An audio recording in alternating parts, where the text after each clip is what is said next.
Hello, my amazing students, and welcome back to Daily English. Today, you're not just practicing English, you're stepping into one of the greatest business stories of all time.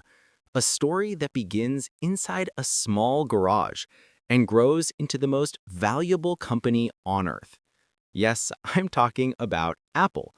But don't worry, this is not a boring business lecture. This is English you can understand, told in clear, simple sentences. Real English, real stories, real progress for you. So put on your headphones, relax, and let's explore the Apple journey together. The story starts in California in the 1970s. At that time, computers were massive machines. They filled entire rooms, cost huge amounts of money, and were only used by governments, universities, and big companies. Ordinary people couldn't imagine having one in their house. But in that world, two young men had a different vision. One of them was full of creative ideas and wanted to change the world. The other was quiet, shy, and brilliant at building electronics. Together, they dreamed of making a small computer that anyone could use, something simple enough to sit on a desk at home. So they began building in a garage. They had no big company, no team of workers, no fancy machines, just their hands, their tools, and their determination. When they finally built a working version, they called it the Apple I. It wasn't beautiful. It didn't even have a screen or a keyboard, but it worked. And most importantly, it was small enough for a desk. A local electronics store agreed to buy 50 of these computers if they could deliver quickly. The two young men worked day and night in that garage, carefully building each computer by hand. That small order became the start of something much bigger. Soon after, they worked on the Apple II, a machine with color graphics and a modern design. This computer was different. It wasn't just for scientists or businesses. It was for families, schools, and everyday people.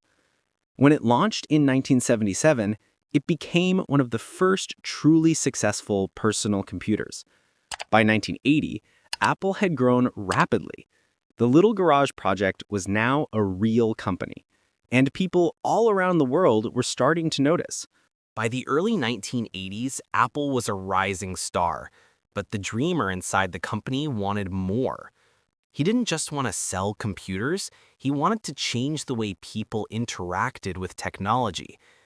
During a visit to a research center, he saw something that amazed him: a computer that used icons, windows, and a mouse instead of complicated typed commands. He thought, this is the future. Back at Apple, he gathered a small, passionate team and told them they were going to make history. Their mission was to build a computer that was friendly, simple, and even fun to use. That project became the Macintosh. In 1984, Apple launched the Macintosh with one of the most famous commercials ever shown, during the Super Bowl. It told the world technology can be different. 1984 will not be like 1984. The Macintosh looked new, exciting, and fresh. It even said hello when you turned it on. But there was a problem. The Macintosh was expensive. It was beautiful but not very powerful compared to other machines. Sales were lower than expected, and inside Apple, conflicts grew. The young visionary leader wanted perfection, but he was demanding and difficult to work with. Eventually, Apple's board of directors made a shocking decision. They removed him from the company he had started. He was only 30 years old. Many thought it was the end of his story, but it wasn't. It was only the beginning of a new chapter. After leaving Apple, the young man didn't give up. He started a new computer company called Next, focused on advanced machines for schools and businesses. He also bought a small animation studio, which later became Pixar, the studio behind Toy Story, Finding Nemo, and many other classics. Meanwhile, Apple was struggling without him. The company was losing money, its products were boring, and customers were leaving for cheaper competitors. By the mid-1990s, Apple was close to collapse. People even asked, can Apple survive? In 1997, Apple made a surprising move. It bought Next, not just for its technology, but to bring the visionary back. Slowly, he regained control. He simplified Apple's product line, cutting away all the confusing models. He said, focus on just a few great products. Then came bold moves. He partnered with Microsoft, Apple's old rival, to secure much-needed investment.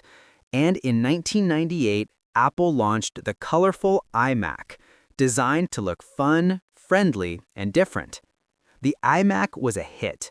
Apple was back. But computers were just the beginning. In 2001, Apple released the iPod, a small music player that could hold 1,000 songs in your pocket.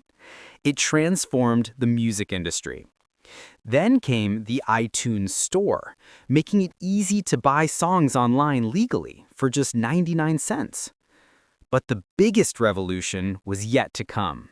In 2007, Apple introduced the iPhone, a device that was not just a phone. It was an iPod, a phone, and an internet communicator, all in one.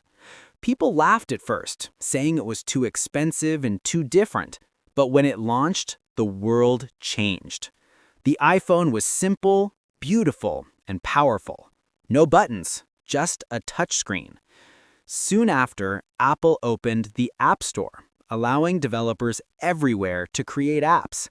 The iPhone became more than a device. It became a platform for modern life. Year after year, Apple launched new iPhones, iPads, and MacBooks. Together, they formed an ecosystem where everything connected seamlessly. Apple was no longer just a company. It was a culture, a lifestyle, and a global brand. In 2011, tragedy struck. The visionary leader passed away at only 56 years old. The world mourned. People left flowers and messages outside Apple stores. He was remembered not just as a businessman, but as a dreamer who believed technology could be simple, beautiful, and human. Many wondered, can Apple survive without him? The answer was yes. Apple's new leader was calm and steady, very different from the dreamer. But under his guidance, Apple kept growing. The company launched the Apple Watch in 2014, turning watches into health and fitness devices. Then came AirPods, which people laughed at first, but later couldn't live without. Apple also built strong services like Apple Music, Apple TV+, iCloud, and Apple Pay. By 2018, Apple reached a historic milestone. It became the first company worth $1 trillion. Just 2 years later, it doubled that. From a garage dream to the most valuable company on Earth, an unbelievable journey. And still, Apple didn't stop.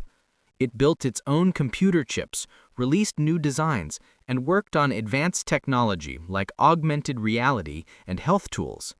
In 2023, Apple introduced the Vision Pro, a mixed reality headset that lets people interact with apps and videos in 3D space.